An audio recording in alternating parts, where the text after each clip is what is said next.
It's a little darker, but at least I don't have this halo thing behind me. So where do you live?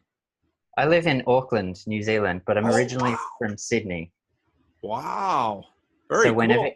Whenever you check your analytics and you see viewers from New Zealand, I'm probably 2 of those per video. Because I'll listen to half of one and then, or I might try and listen to it again, but I won't be able to remember where I was up to. And then I'll go, oh, forget it. So I listen to like the first half of many of your videos. Well, thank you for listening. Yeah, no problem. So I said in my sign up form that I wanted to talk about all this highfalutin stuff, but actually I was thinking about it later and I actually just wanted to talk about myself. Oh, that's perfectly fine. Because I pretty much fit into the Paul van der Klee viewer archetype, I think. Oh, really? Yes. What does that profile look like? I think there is one. So I grew up in Sydney, and so my 2 grandparents on my mum's side and my dad's side were both kind of very fundamentalist Christians in the 60s and 70s, and they still are. And my parents met at church, but then they kind of left the church when they were together. But I grew up around that kind of Christianity. And so when I was a teenager, I was very into science because I was naturally kind of good at it. And my grandmother realized this and started giving me Creation magazine from Ken Ham's group. And this was at high school. And I actually did a science project on creationism in year 9 with my friend. And we actually did, I thought, a reasonably good job. Like, we were open-minded about it. And I wasn't convinced, but I thought it was interesting. Mm-hmm. And so, but that was kind of that was my first thinking about science and religion, was like, well, science says this, religion says that, one's wrong, one's right. And then ultimately I am a scientist now. Oh, so, really? What do you do? Yeah, so I was trained as a physicist. I did my PhD in astrophysics, but while I was doing that, I became more interested in data analysis and statistics. And so I ended up as a statistician. So that's what I am now. Wow. Yeah. So I'm an academic. Okay. At the university here. Okay. Yeah. Oh, wow. Are you married? Yes, married. We've been married since 2014, so 4 years. Okay. And we've just had our first child. She's 2 months old. Oh, congratulations. Thank you. And you have a dog. Yes. I'm supposed to be doing dog training, so I'm not so bad. Good girl. Have to say good girl when she shuts up. What kind of a dog? She's a miniature pincher. Okay. Yeah, so little tiny bundle of energy. Yeah. Yeah. Also have a bird. So we had lots of practice runs before having our kid. That's how you can tell people are nesting. They have the dog and the cat and the bird. Yep. And they have the kid. That's pretty good, because if you can't keep a dog alive, don't have a kid. Yes, yeah, definitely. The other things we did were move to the suburbs, buy a house, put decals on the back of our car, and for me at least, start paying attention to the Bible. I don't know how that happened. Like 5 years ago, I was quite different in what I thought about lots of things. Wow. But when I was doing my PhD, I was the guy in our office. I was super into the new atheism. Uh-huh. And so I loved Richard Dawkins the whole time. I read his books. I found them super interesting, and I thought he was just the greatest. And I liked Sam Harris as well, and I've read all of Sam's books. And I guess I've always been interested in politics as well. And I was kind of just, around academics, and you just, what circles do you hang around in? You just kind of automatically default to thinking that what you hear is just true, especially if the people are all really bright. Yep. And, it feels rational. Yeah. And you think you can argue for it, and you probably can. Yep. And I think what happened was about 4 years ago, there was some kerfuffle among scientists, some culture war type thing. So I won't get into the details, but the culture wars are in the scientific community as well. And I didn't like some of what I was seeing. And I happened to be following Claire Lehman on Twitter. Do you know Yep. of Claire? Yeah. Yeah. And so I messaged her because I knew she was, well, at the time she was more neutral in the culture wars. So now she's not very neutral, but she's on the side that I like. So, but she recommended I read The Righteous Mind, and I did, and nothing's been the same since I read The Righteous Mind. Yeah. Because I was like, this is how my mind has always worked. With this whole thing with the rider and the elephant, and intuition's coming first and strategic reasoning coming afterwards. Yeah. That's what it's always been. And if I look at my grandparents were both fundamentalists. I don't know if there's maybe there's some heritable basis for being a zealot, but if I'm sure there is. If there is, I've probably got it.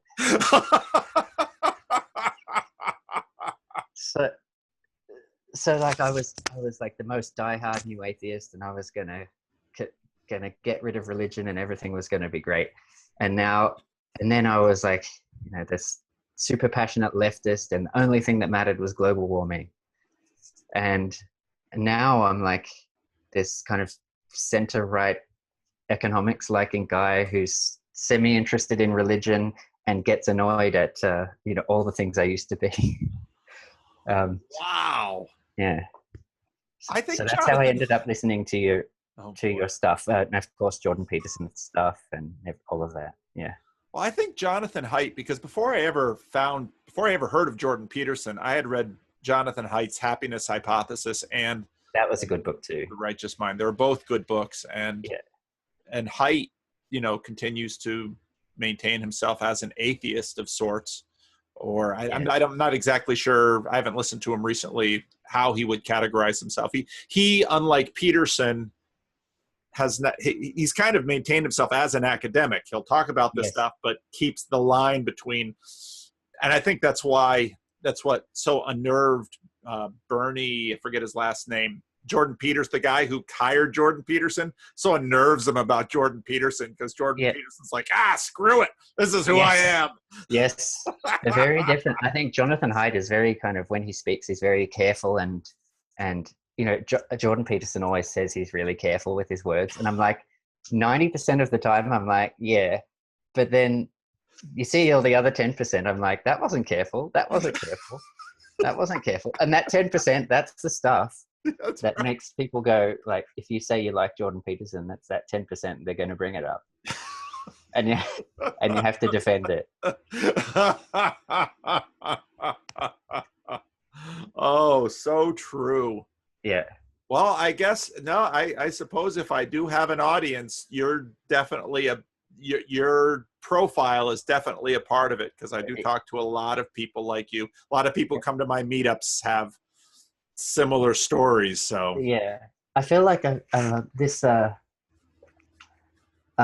watching Jordan Peterson's videos, actually Maps of Meaning videos, I understood some things about my own work and about science that I didn't understand before. And I actually think that if you listen to it charitably and open-mindedly, I think he actually has a very good philosophy of science that's kind of through the videos. Because one of the things he talks about I think in the context of like different methods of therapy, and I guess this is another way in which I fit the mold of someone who would be interested in Jordan Peterson. I've had anxiety kind of issues my whole life, and I've seen probably 15 to 20 therapists in my life. And so I've always been interested in psychology from that angle. But the difference between a good psychologist who gets you to do the things that you need to do and a bad one who makes you want to go to the hospital after you visit them, that's a really big difference. And there's something about Peterson is that he I think this was in the Slate Star Codex review of him. It's like like self-help, but it's delivered in such a way that it really makes you think this is what I need to be doing. Yeah. And so when I pack away the dishes, and my wife's amazed, the last 2 years I've been packing away the dishes a lot better than I used to. She can take about half the credit for that kind of thing, but the other half is that when I'm putting it away, I'm making the world a better place. And I didn't understand that before. I always thought making the world a better place was, donating money to the right charity or something, which is fine. But also just doing the things that you have to do that will be worse if you don't do them. Yep. And I found it helpful with the baby as well, because I don't know if you go into the shadow business, but there is one. Oh yes, there is. Like, when you've had not enough sleep and you're trying to settle the baby, you think things that baby will pull it out of you. Babies are brutal teachers of your own selfishness and issues. Boy, they just it's like, she's the most important thing in my life, and I will just be begging for her to let me go back to Twitter. And it's like, I don't, the language of sin, like, people don't like it, but that's sin. Yeah. That's wrong. Yeah. That's Yeah. And we're full of it, and we can't stop ourselves. No. Yeah. And I think that's a few years ago, when I was reading Sam Harris's spirituality stuff, so like waking up and his meditation stuff, and I practiced meditation for a while, and it did actually help me, and I enjoyed it, although you're not supposed to enjoy it, you're just supposed to observe it. Everyone either enjoys it or finds it boring. Like, unless you devote your life to it, you're going to be thinking about what you thought of it and whether you're good at it, which is another thing you're not supposed to do. But I thought it was interesting, but it didn't really help with life. It felt very passive. It's like, so if I get upset in my life, I can pay attention to the fact that I'm upset. Yeah. But I was kind of like, but then what? And I kind of have been looking at philosophies that are a bit more practical and hands-on now. I think they maybe work better for me. And I'm not afraid of religion anymore. I think there's stuff in there that's worth knowing about, and so that's why I'm reading the Bible. I'm like, there's stuff worth knowing. So what are you reading? I don't know what's going to happen, with what I believe or whatever. I think this is fun. I mean, I just finished recording a video because I'm trying to figure out what to do with this Sam Harris, Brett Weinstein, the two talks in Vancouver. So I started at the end of it, which I think is the whole thing right at the end. Okay. And I've listened to this thing at least a dozen times, and it's like, but were you paying somebody attention? hurt Sam Harris. What did they do to that man? Why is he so afraid? I mean, he's just like bundle of anxiety about religion. It's like, gosh, what happened to you? That's my impression. I don't know if this is actually a true memory, but I have a memory of being about 12, and my grandmother, so I lived with my grandmother and my dad after my parents got divorced, and my grandmother was very fundamentalist, and her pastor was over, and they were having a group, and they were praying, and I heard them. I don't know if I made this up or exaggerated something I overheard, but I think that someone had died in their group, and that the pastor has said he was going to go to the morgue and pray for him to be raised from the dead. And I was like, well, that's that's the kind of thing that puts you off for a very long time. I appreciate the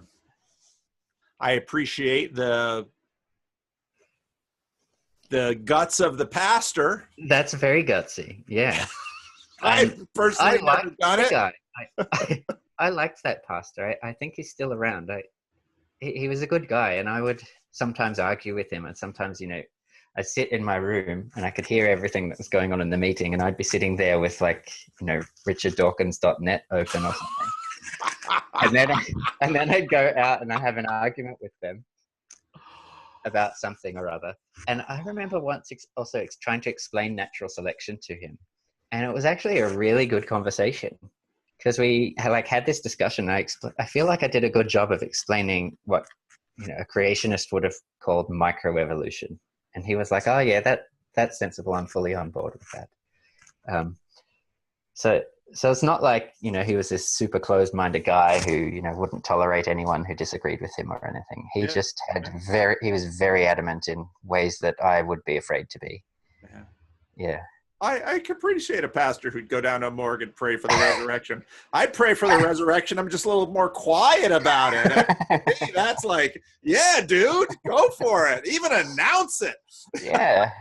It is gutsy. It's like, I can see something admirable in that. But I can see that's what Sam Harris doesn't like. Yeah. Because it's like, why would you believe that that's going to work? Yeah. Why not hope for it? And yeah, fair enough. And when I bought the whole hard determinism thing, because I trained as a physicist, so it's very natural for me to see the world as particles moving around and following their destiny, according to the laws of dynamics. And reading Sam Harris, he has the same kind of picture, but mysteriously there's consciousness, which you should think about.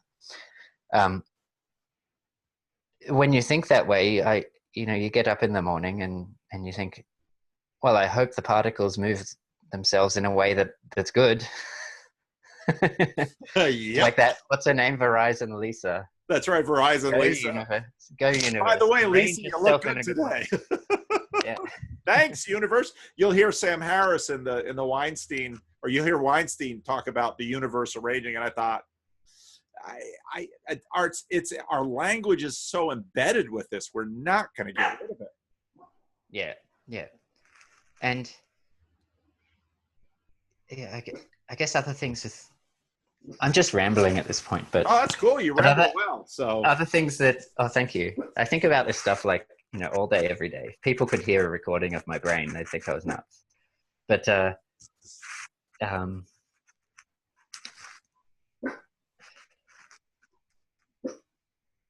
I don't know where to go now. Well, it might be that Jordan Peterson is what Jordan Peterson is doing. He's gathering all the people who think about this stuff all day, like me. I've thought about this stuff all my life, and then you hear Jordan Peterson ramble, and you begin to say, "I'm not alone thinking about this stuff all my life," and he's got some interesting ideas. Yeah, definitely. I think there's a masterstroke with his first biblical lecture was calling it Introduction to the Idea of God. Yeah, the idea of. Because for a lot of people, I think if it was Introduction to God or something, they just wouldn't even click. Yep. And whether you think God exists or not, and in what sense God exists or not, and whether he's okay with masturbation or not, you would. The idea exists. There are many different ideas, and they're worth talking about and trying to understand somewhat. And the idea is powerful, and that's one thing that I think Peterson is helping people talk about. That okay, you've got issues with God and ontology. Yeah. That's a whole nother conversation. But this idea has afforded so much. And I think, so now I'm doing a lot of thinking about secularity and the relationship between Christianity and secularity. Yeah. And so I've been watching the dude on Node in a Network, and he referenced this book by Charles Murray that I'm going to have to look up now, where Murray was basically saying, and nobody knows why science developed in Christendom and not in China.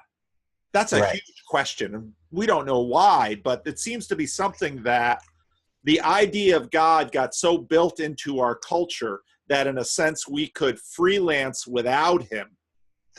And that gets into some interesting ideas too. I'm somewhat sympathetic to that, but I also just don't know. This kind of seemingly one-off things that spark up in one place, I think you can try to over-explain them. and say, well, it was this or it was that. And there's that economist Deirdre McCloskey, who she has some writing that I haven't actually read, but I've heard about, that argues that a lot of the explosion in wealth in the last few hundred years started with a change in norms that meant that commerce was okay and that commerce was good. And I'm like, yeah, maybe. But then you get the like Steven Pinker types. It's like, oh, it's when we started questioning the Catholic Church, then that's what made everything take off. And I don't know, maybe. And then there's the people who will emphasize more the kind of long, I guess, Judeo-Christian heritage and some of the attitudes and things that would have created, and said, well, that was the thing. And I don't know, maybe it was all three of those things, or none of them, or two of them, or plus more. Yeah. Or John Calvin rejiggering the biblical exclusion on loaning with interest and saying, well, that only applied to loans for necessity. If someone wanted to borrow money in order to do business with it, surely the Bible doesn't prohibit that. There you have the connection between Calvinism and capitalism. Interesting. I didn't know that. Yeah. There's lots of them. Because that kind of thing happens when I read the Bible. I started with the Gospels, which is where everyone recommends you to start. And I've been really struggling with what version to read, because I thought NIV would be the best place to start because it will be easy. But then you read the Sermon on the Mount in NIV and it sounds stupid. Like they really had to say pearls in front of pigs. Like people know what swine is. I should tell you. So the NIV got started in the Christian Reformed Church. Okay. And so some of my professors at seminary were on the committee to create it. Yeah. And there was a story about a professor named Bas van Elderen, he was a New Testament prof, and he was working on the committee, and he would take passages and give them to students to translate. Yeah. And so they'd have these big conversations about how they should translate this. And then the NIV, especially for some key memorable passages, just always defaulted to the KJV, the King James Version, just because everybody's got it built into their head. Who cares what the Greek says? Quote the King James Version. And it was your point exactly. Pearls before swine. Yes. It's built into us now. Yes. And it was so funny watching your video analyzing Jordan Peterson on the firing line, where he was quoting Jesus and saying, that old phrase. Oh, it's funny. And it's funny. The first time I read the Sermon on the Mount, I guess it was interesting, at least on the literary side. I was like, wow, it's like every second sentence is something that you just hear everywhere. Every second sentence became a catchphrase. And it's like, at the very least, it's like Shakespeare or something. Like you should at least know about it on that level. Yeah. But I didn't really. But now I do more. So right now I noticed that you're using ESV in some of your talks. So I've been looking at ESV depending on what I need them for. Okay. Because it's gotten really complicated in the English world because of the marketplace and translations. Okay. And that's why I'm glad I went to seminary back in the day when they demanded Greek and Hebrew, because it's really helpful to be able to get down a level lower and at least play around. See where all the translations came from. Yeah. That never even solves it. But I mean, if you think going into Jordan Peterson is a rabbit trail, the Bible is the king of all rabbit trails. Yeah. Look at this. This is nothing compared to what. Yeah. I feel like I've realized that I'm never going to solve everything, obviously. I think I got that from Jonathan Haidt and Thomas Sowell.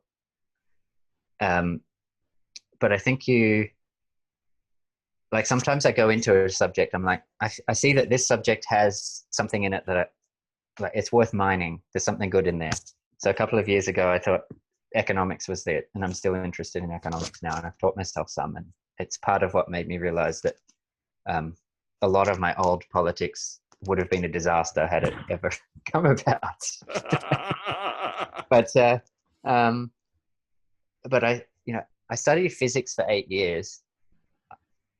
I don't know anywhere near all of physics, but I sat down to learn economics. I was like, I'm going to teach myself economics this year, and like that didn't happen. Like I taught myself economics 101. Now I'm going to teach myself Christianity. Like, no, I'm not. I'm going to get a surface level thing and I'm going to find the angle on it that's like, okay, that's going to be my angle on it, but it's probably wrong, and I'm missing heaps of detail, and 50,000 people could argue it, but it's like trying to solve everything that it doesn't happen. Your life is simply too short. Yeah. There's a good passage in Job that I highlighted when I was reading it about something about paying attention to your ancestors because your life is short or something. Yeah. I'm not aware of that passage. I'll have to look that up, because that's another thing that Peterson, just in that last 3-minute thing at the end, and I found that in other pieces, that, he makes the point that we need these structures to, intermediate between us and the rest of the world, because life is just too short. We just die. Yeah. So. Yeah. And another thing that his lectures made me more comfortable with was something I had difficulty squaring with the kind of particles moving around view of everything. Not that there's anything wrong with particles moving around. So, I might send this to my friend Luke Barnes, who I recommended to you. He's a cosmologist who's a Christian.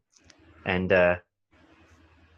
he spends all his workday simulating particles moving around. So there's nothing wrong with particles moving around. God loves moving particles. We can just say it. Yeah. So I was trying to square that with what statisticians do a lot of the time, which is, you get this data. So say someone is shooting free throws in basketball, and they're practicing free throws, and they do 20 attempts and they get 15 of them in. And then from that, you want to say something about how good that basketball player is at shooting free throws. Now, what statisticians will do, and they'll all do this, is they will come up with something called a parameter, which is just a quantity. It's a hypothetical quantity that is a number that describes how good the basketball player is. And then they'll say from the data, which is 15 shots out of 20 were successful, they'll say, okay, given that data, what can we infer about the value of this parameter, which describes how good they are? And then if they want to predict future shots, they'll then use the estimated value of the parameter to predict the future, and to account for the uncertainty about the fact that you don't actually know the value. You can compensate, you can vary the value a bit, see how much that affects the predictions. So that's what statisticians do. But this parameter, this doesn't exist. It's nowhere. And I was at a conference once, and there was this crazy guy with a long beard and hair, and he was giving us ostensibly a statistics talk, and it was all weird. But he said parameters are ghosts. Oh. Like they hardly ever exist. So a statistician will be confronted with some data, and then they'll use it to estimate quantities which don't exist. And they'll just do this without thinking that there's anything weird about it, or that there's anything non-materialist about it. That it's completely an abstraction. And the other thing that's interesting about that is that the data doesn't tell you how to extrapolate from the data.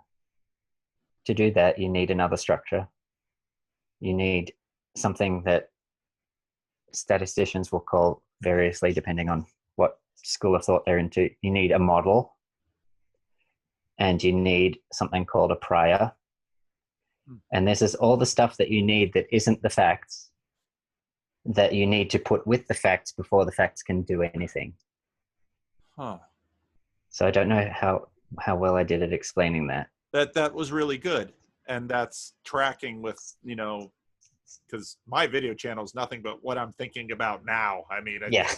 other people have structure and stuff. It's like, nah, I don't have time for structure. So that explains your productivity. Basically, what you've done is you've hooked up your chattering brain to the webcam, and that's it. That's exactly my channel. Yeah. Here it is. Yeah. That is really interesting. There's a guy who comes to my meetup who's also a statistician, and he's a very interesting guy and very faithful in the meetup. And that's just fascinating. Well, to me, it holds. It just is. It's just in keeping with my observing just how we as people work. We need these things. And so you'll hear when I publish the video that I just made this afternoon. I'm just listening to Sam Harris and I'm thinking, do you listen to yourself? You're throwing out, I mean, and throughout the whole thing, he keeps talking about stories, stories, but he keeps using stories. It's like, yes, because we can't do anything else. I think sometimes you're unfair on Sam. I'll say that as a... That's fine. I probably am. I don't have a problem that he's an atheist. I love atheists. Yeah. But I get frustrated because I think... I don't know that he listens to himself. I think I can possibly steel man him. Okay. So I think I think where he's coming from is that he understands the necessity of assumptions.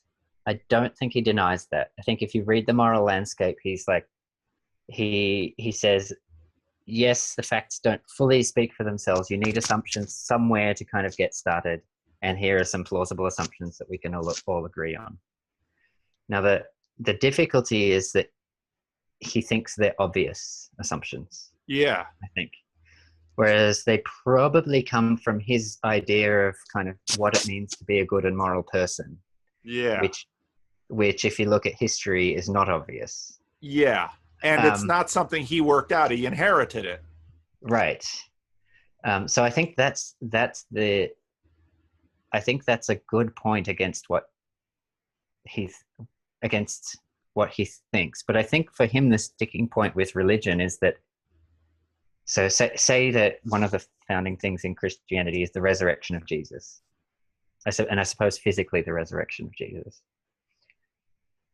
In all our like theories about anything, there are these like foundational areas where you have to make assumptions, or you could say have faith. Like the universe is at least somewhat intelligible, or if something has happened a lot in the past, it probably will happen in the future, even though you can't guarantee it. So there's those kinds of assumptions at the base of everything. What there aren't assumptions about is this particular person died and then got resurrected. That's like a weird place in the context of all the different theories. That's a weird place to put the faith. Yes. Or to put the assumption. And I think that's what he doesn't like. Yeah. Well, does that make sense? What do you think about that? I think that's exactly right. And that actually is I don't have it sitting here on my table, N.T. Wright's book on the resurrection of the Son of God. That is this big fat book. And N.T. Wright basically says, if you go through all of the history about what the Greeks thought about in terms of their metaphysics, resurrection makes zero sense. What the Jews thought about. I mean, even though the idea of a resurrection had kind of developed in Judaism in the intertestamental period, and you can find a little bit of it in Daniel. This, N.T. Wright basically says there's no other way to explain the existence of Christianity other than these disciples, something happened. And it wasn't an individual vision. Yeah. A whole group of them all at once. And so the best, Occam's razor is that the simplest way to understanding what happened was that they touched this guy after he came back. But you're exactly right. It's like,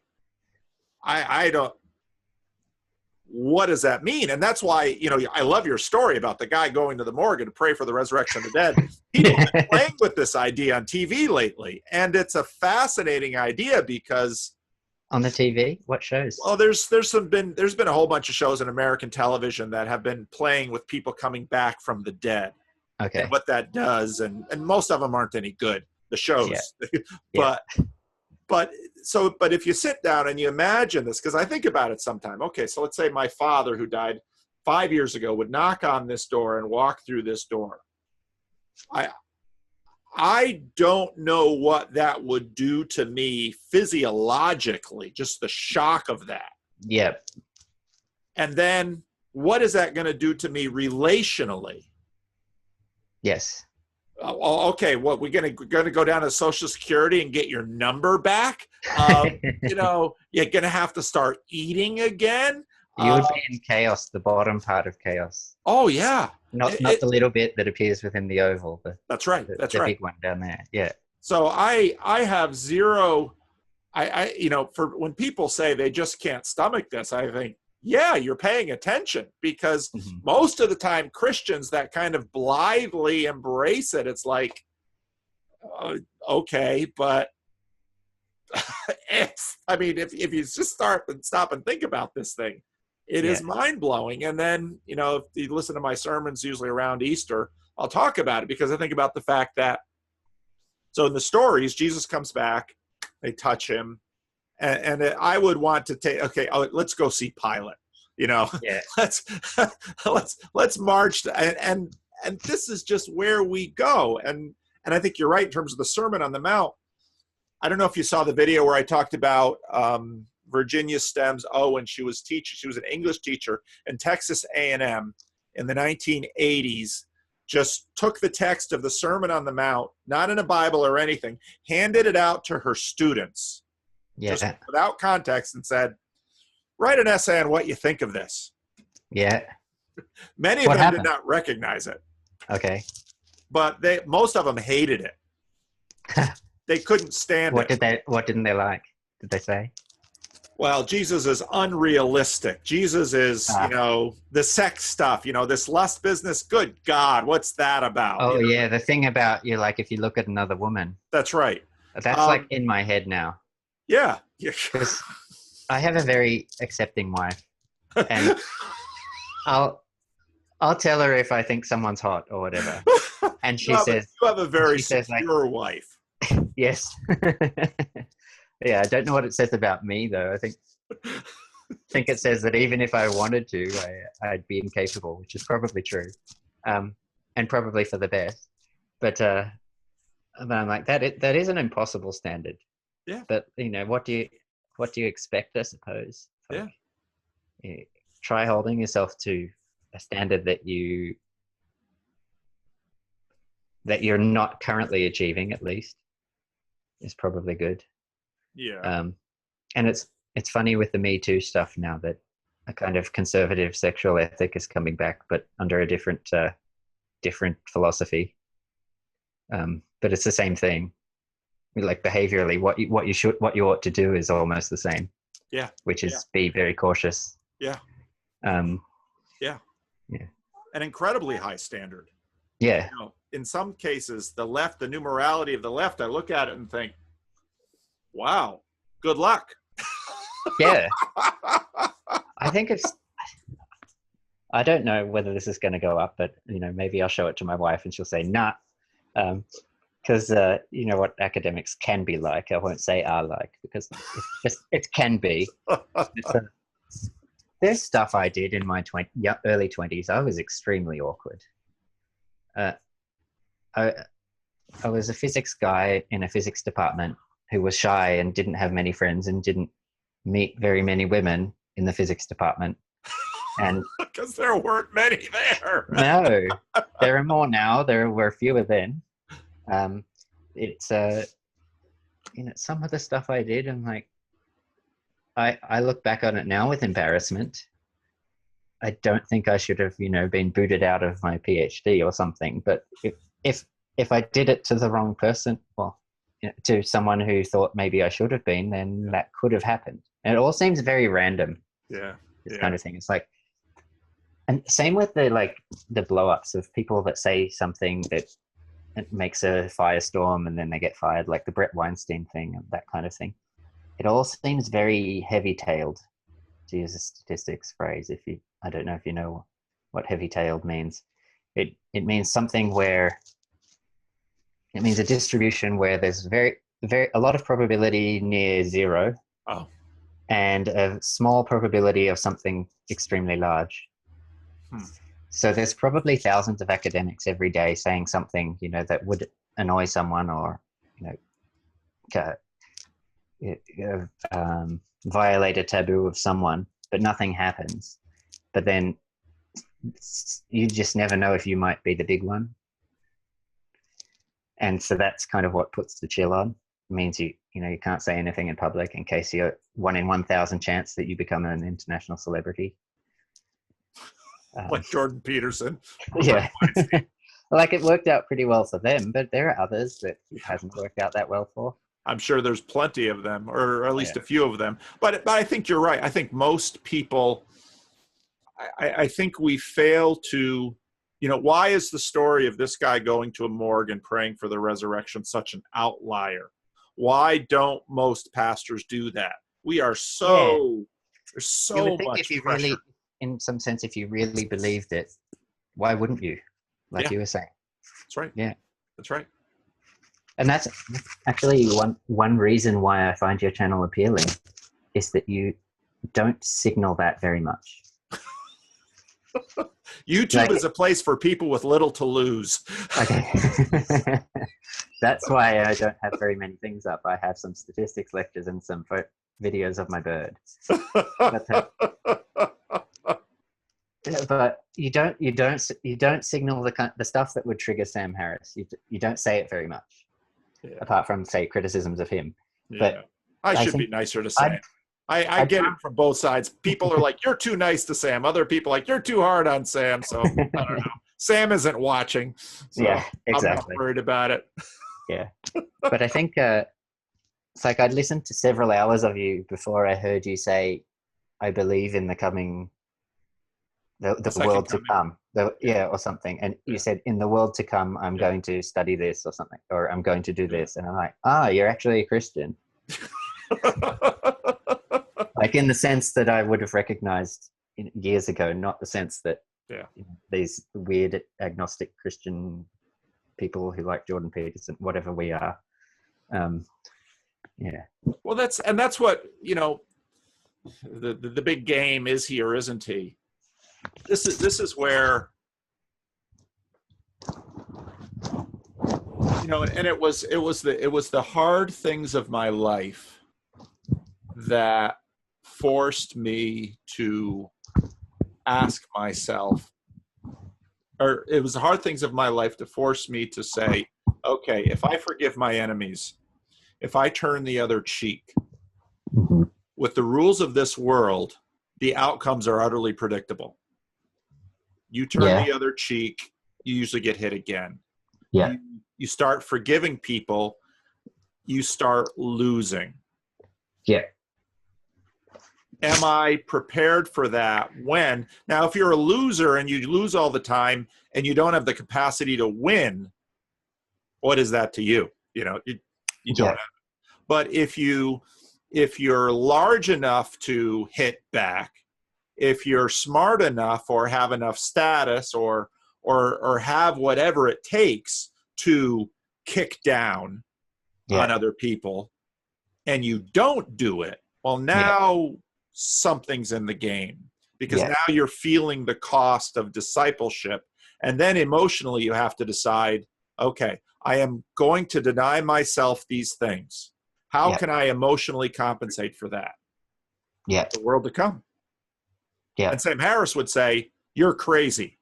And this is where I say, and this is exactly why everyone wants a Christian neighbor. Yeah. They might not want to be themselves, but they sure love it when their neighbor is one. Yeah. And wouldn't it be weird, and this is kind of what I think, but because I'm not convinced about the resurrection. Like, I could go read N.T. Wright, but then I'd have to go read Bart Ehrman, right? And then I'd have to sit in my clean room and figure out which one of them was correct. And then I'd need 10 lives to figure that out. But see, could it be that believing something that isn't factually true, and I'm not necessarily saying it's not, is the best thing that you could do? I don't see why that could be true. There could be things that are false that if you believe them, they're the best thing to believe. This is the Brett Weinstein act as if the gun is loaded. Yeah. And I'll talk about that today. And Sam Harris just at the end talks about it and basically says no, or yes and no. I don't. So so you've got one person over here that because they were raised in a Christian home has never thought through the resurrection of the dead and what that means, can simply say, oh, I believe that's real. It's a kind of a facile belief. Mm-hmm.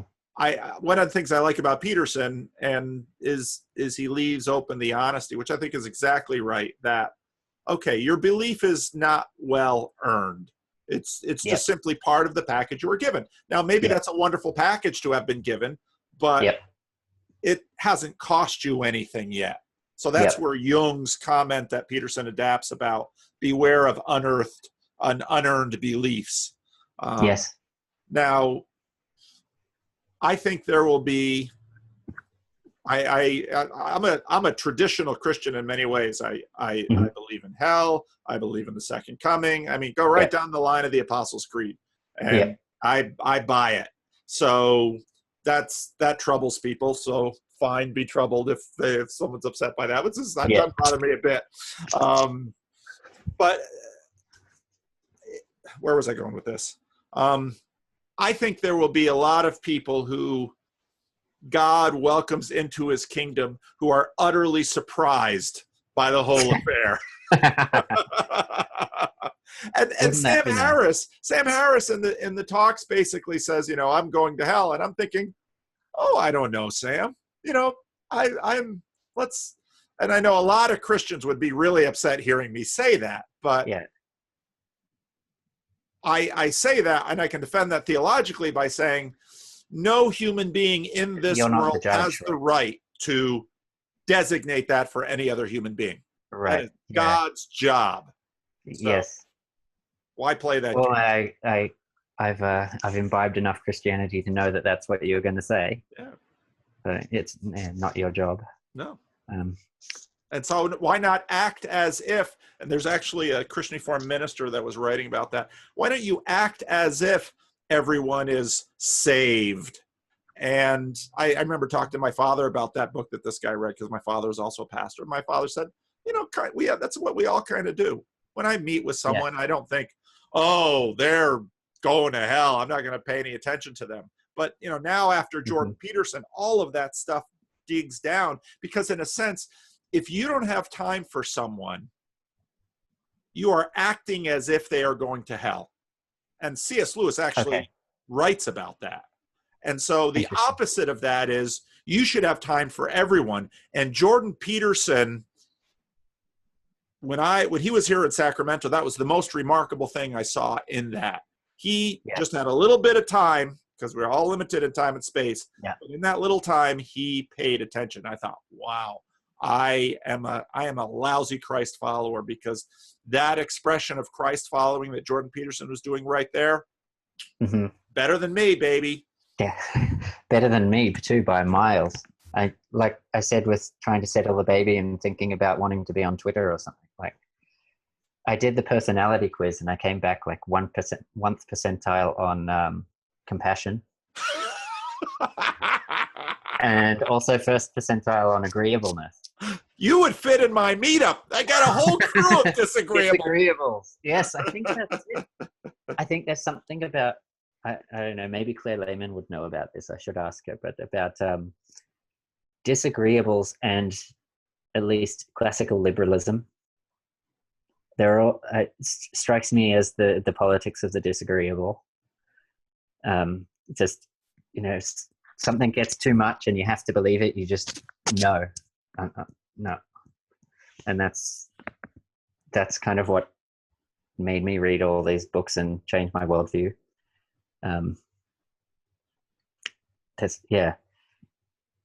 Something's been nagging away in the back of my mind since you said it about half an hour ago. So I want to ask you before we wrap up, if we have to wrap up soon. But you mentioned the thing about Calvin and taking out a loan with interest. Yeah. Because that's the kind of thing that happens to me when I read the Bible. Is a lot of the time I'm like, oh, that's interesting, or sometimes that's boring, or I don't know why all these cities are mentioned. I don't know them. That's a thought that comes up a lot. But sometimes there'll be a statement that's as clear as day, and I'm like, that's incorrect. Like an example would be something like not taking out loans with interest, because I know enough economics to know why there is interest. It's because in order to persuade someone, especially given that there's a risk that they won't pay it back, and that if they do pay it back, it won't be for a year or whatever.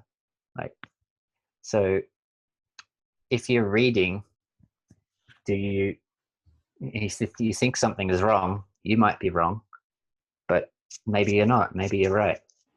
What do you do about that?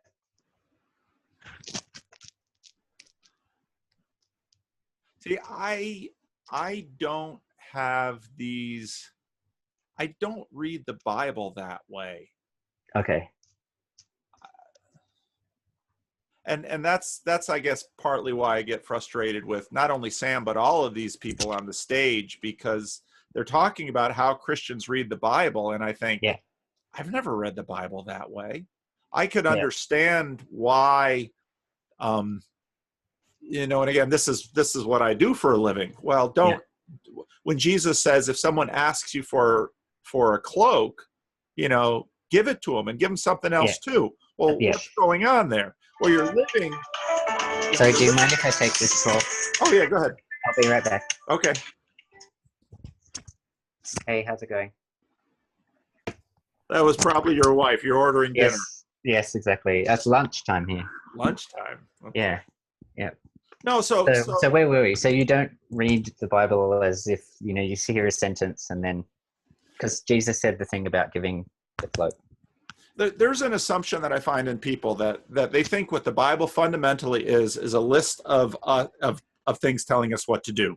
Yeah. Do this, don't do that. If you read enough of the Bible and you read it carefully, you begin to realize there's all kinds of places in the Bible where people are, in fact, in the book of Proverbs, there are two proverbs right next to each other that say exactly opposite things. Okay. Now, if we were meant to read the Bible as a whole list of prescriptions, why would the editors put those two things next to each other? We know enough, and we ought to be able to figure out that, if someone is out there on the curb freezing to death, give them a coat. It's not hard. Yeah.